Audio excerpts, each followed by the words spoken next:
filosóficos, un rincón diseñado para el debate y el conocimiento. El día de hoy hablaremos de distintos temas enfocados en la ciencia. Para esto tenemos invitados que nos hablarán sobre bioética en la experimentación con animales, filosofía de la naturaleza, ciencia y cosmología. Y por último hablaremos sobre bioética ambiental. Para entrar en contexto hablaremos en primer lugar sobre la bioética.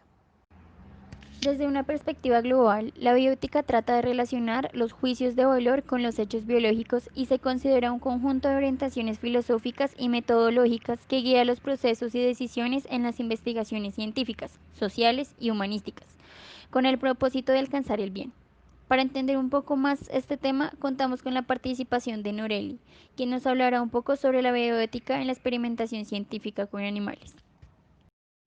Hola, gracias por la invitación. Es un placer para mí ser parte de este programa. Bueno, quisiera iniciar comentando que todo esto que mencionas es el resultado del debate que incorpora la diversidad y pluralidad del pensamiento en pro del resguardo y respeto a la vida, fundamentados en principios y normas básicas que han sido tomadas de la filosofía y de la práctica humana. De acuerdo a esto, uno de los grandes dilemas de la bioética es la experimentación con animales y la relación que los humanos establecemos con estos. En la investigación con animales existen varias posiciones, ya sea para justificar o para rechazar. Se le justifica por el beneficio y se le rechaza dado a la parte moral. ¿Qué nos podrías comentar sobre esto? La experimentación con animales ha permitido un desarrollo cada vez más acelerado de los conocimientos biológicos y el bienestar del hombre, e incluso de los mismos animales. Como ya les mencionaste, se les justifica por el beneficio que se supone para el ser humano, ya que éste tiene preferencias por razones evolutivas, filosóficas o incluso religiosas. Y bajo el otro punto de vista se considera que toda investigación con animales supone un dilema moral, mientras que el uso de animales es necesario para ajustarse al imperativo de curar y prevenir enfermedades, también implica que todo esto se realice bajo formas moralmente aceptadas, por lo que se trata de reducir el número de animales implementados y así disminuir el sufrimiento que experimentan. Todo esto que les mencioné se constituye como una prioridad en la actualidad. Como bien lo mencionas, la investigación con animales es ayuda para su propio beneficio y la cura de sus propias enfermedades. También puede proporcionar métodos para rescatar especies en vía de extinción, mejoramiento genético de otras especies o la modificación de dietas, la producción y el control de medicamentos, alimentos e insumos importantes para la salud humana y animal, vacunas y entre otras cosas. Pero realmente es imprescindible su uso. Algunos investigadores o científicos afirman que el uso de animales en las investigaciones es imprescindible, tanto en el plano científico como en el plano ético, precisamente por todo lo que mencionas anteriormente, generando beneficios tanto para animales como para el hombre. Pero para esto se es necesario hacer una reflexión consciente de la utilización y los cuidados que se deben tener con los animales en la experimentación. Desde el punto de vista técnico y bioético, esta serie de acciones plantean que la investigación con animales no solo es un problema científico, sino social, que requiere una definición conceptual sobre las relaciones hombre-animal en los diferentes contextos de la cultura en general y de la bioética en particular. De acuerdo a esto que mencionas, estarían involucrados los derechos de los animales.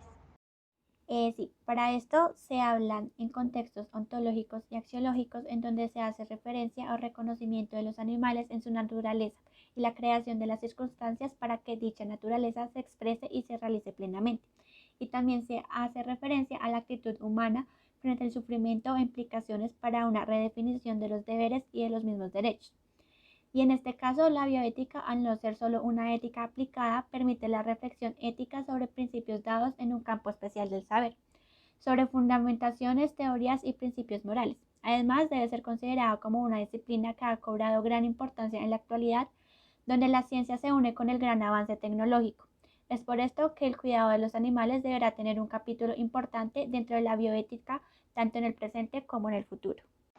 ¿Y qué nos podrías comentar sobre la relación entre los humanos y los animales? Para esta relación, hay quienes indican que los actos humanos que afectan a los animales son por sí mismos actos morales, entendiendo el acto moral como aquel que puede ser justificado de ser realizado por un agente moral autónomo y libre.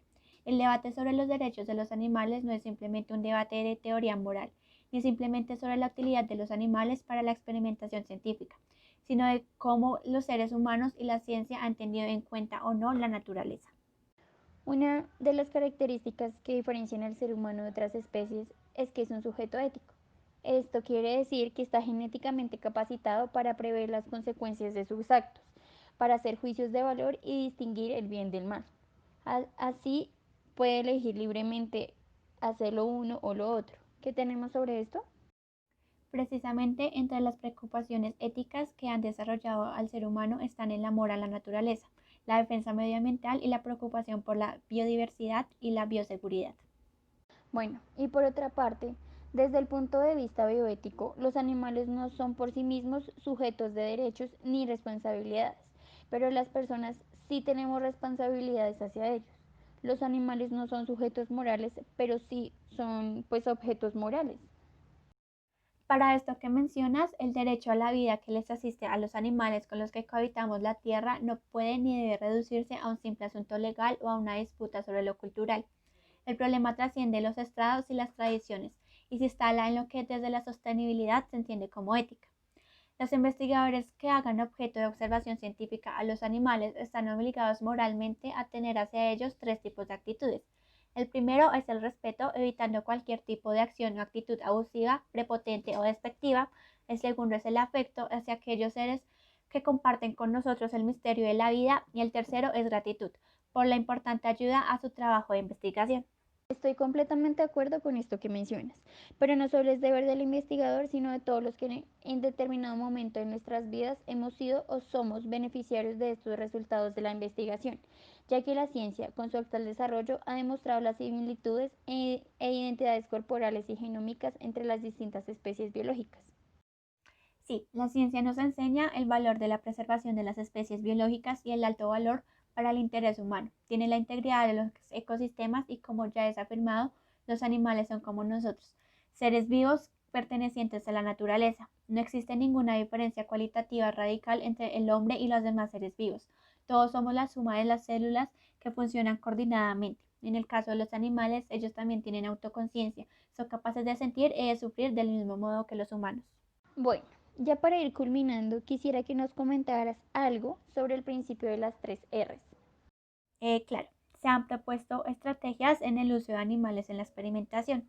Dentro de estos tenemos las tres R's, las cuales nos hablan de reducir el número de animales empleados, reemplazar el material animal vivo por técnicas experimentales alternativas y de refinir las técnicas para minimizar el sufrimiento animal. Esto con el fin de generarle al animal de experimentación el menor sufrimiento o daño posible. ¿Y por qué se considera importante estas estrategias?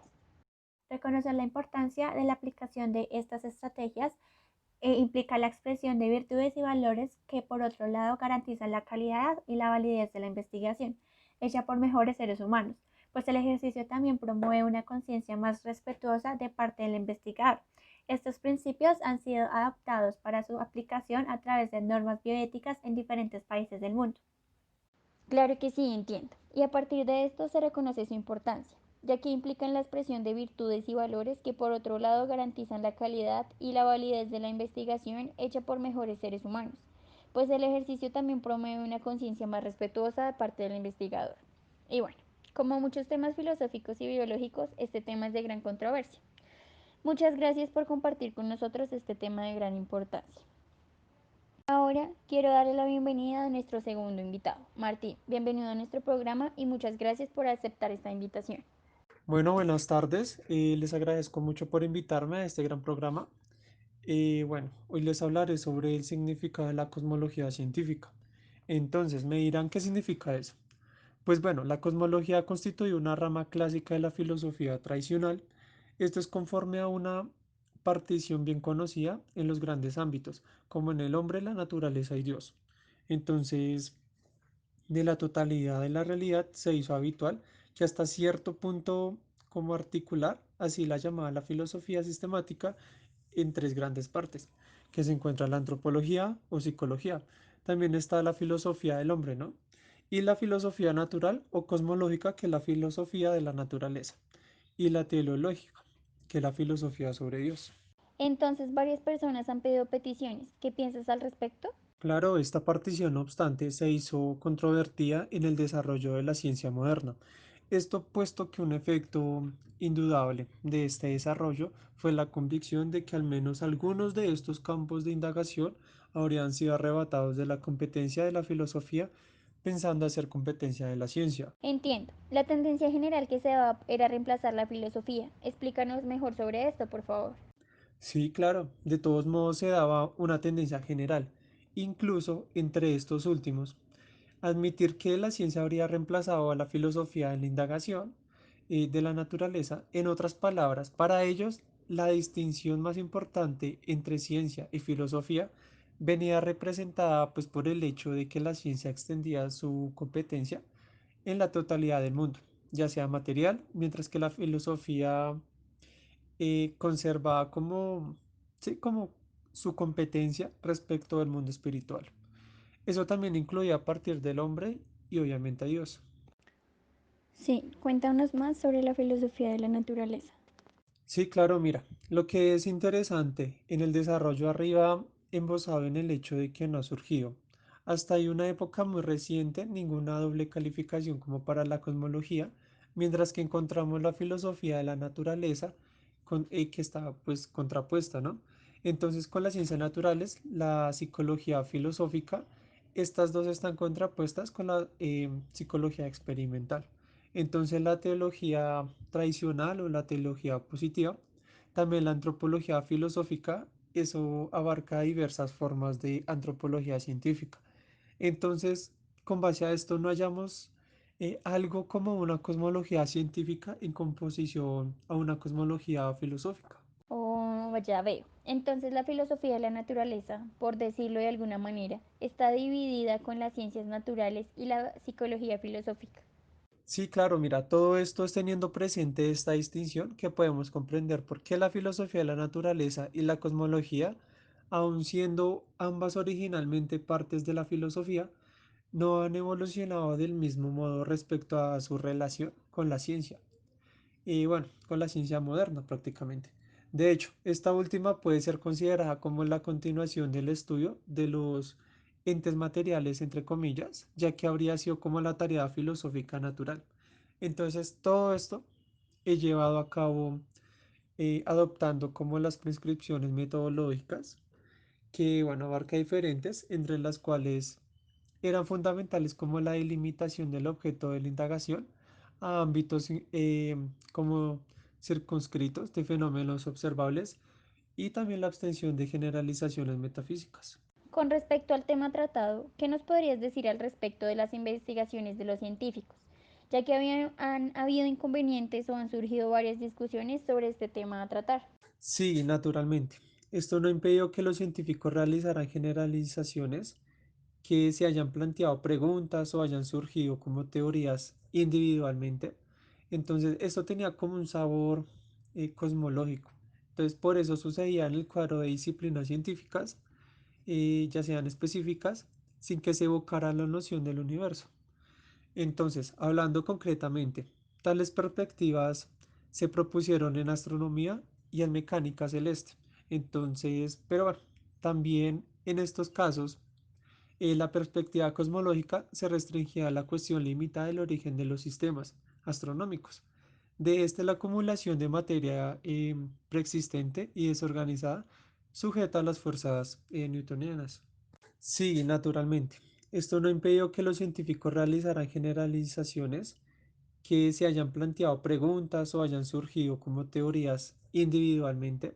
Entonces, esto tenía como un sabor cosmológico. Entonces, por eso sucedía en el cuadro de disciplinas científicas, ya sean específicas, sin que se evocara la noción del universo. Entonces, hablando concretamente, tales perspectivas se propusieron en astronomía y en mecánica celeste. Entonces, pero bueno, también en estos casos la perspectiva cosmológica se restringía a la cuestión limitada del origen de los sistemas astronómicos. De este, la acumulación de materia preexistente y desorganizada sujeta a las fuerzas newtonianas. ¿Y usted nos podría decir, o mejor, expresar, cuáles son las preguntas más frecuentes que se ha hecho? Sí, por lo tanto, han surgido varias preguntas, pero bueno, la más importante, la que más se han hecho, es cuál es el significado de este hecho histórico y en particular, ¿qué implica respecto de las relaciones entre la ciencia y filosofía? Entonces, bueno, con estas preguntas, en primer lugar podemos decir que implica como un refinamiento del mismo concepto de la ciencia, en el sentido de que confirma el carácter multidimensional o analógico que de este concepto y que acentúa algunas de sus características que habían como corrido el riesgo de ser olvidadas en ciertas corrientes recientes de la filosofía, pues de la ciencia. Muchas gracias Martín por explicarnos y abrirnos la mente frente a este gran tema y darnos a conocer su gran punto de vista.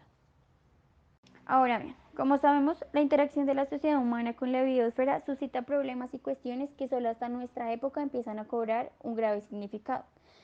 Pese a que el tema ambiental ya fuese introducido como problema desde hace varias décadas, se puede decir que hoy su importancia es particular. En realidad, hoy son más sobresalientes los factores implicados y sus efectos de mayores repercusiones que en otras épocas. Esto hace que su presencia condicione en múltiples direcciones las relaciones entre el hombre y la biosfera. Los conocimientos actuales permiten lograr una notoria mejora de la naturaleza humana, pero ello no siempre se ajusta a los mejores intereses del hombre y del planeta.